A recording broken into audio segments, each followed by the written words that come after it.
A tragedy on the Treasure Coast. The St. Lucie County Sheriff's Office talking on camera for the first time today about a double murder-suicide that happened 2 days before Christmas in a quiet retirement community. We're learning the suspect had a history of domestic violence. He was arrested in August in Indian River County, but those charges were later dropped after the victim did not cooperate with police. News Channel 5's Jillian Idle joins us live right now with what authorities say you should do to prevent something like this from happening in your neighborhood. Jillian. Well, tonight, John, the St. Lucie County Sheriff's Office says the neighbor who called 911 on Sunday did the right thing. That is, if you ever see or hear something, to say something. I was shocked.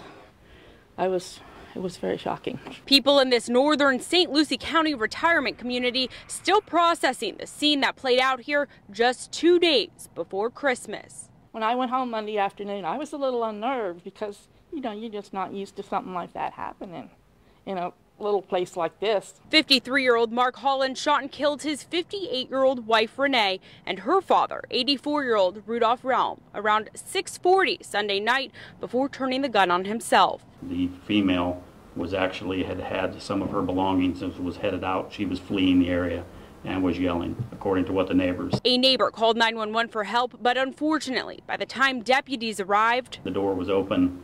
They could see inside.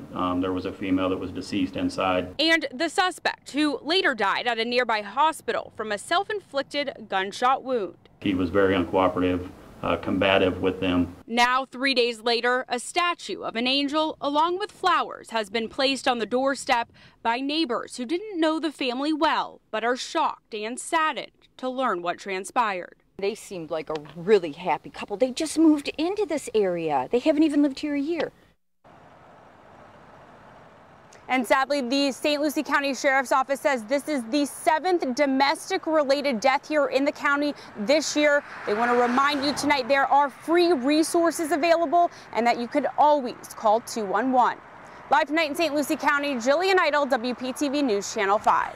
In fact, Jillian, last year the St. Lucie County Sheriff's Office responded to 605 calls related to domestic violence. This year that number's up to 648 with 6 days still left in the year.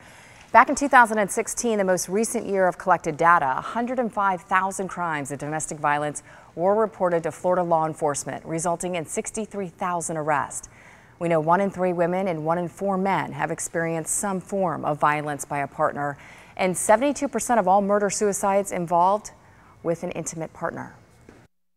We do encourage anybody who is a victim or going through domestic violence to please call our 1-800 number. As I said, we're there 24/7. We have advocates on call even on the weekends, so we'll reach out and plan with anybody who's in need of services. Safe Space is a 24-hour hotline available to women, men, and kids. It says this year alone they have fielded more than 2,000 calls for help.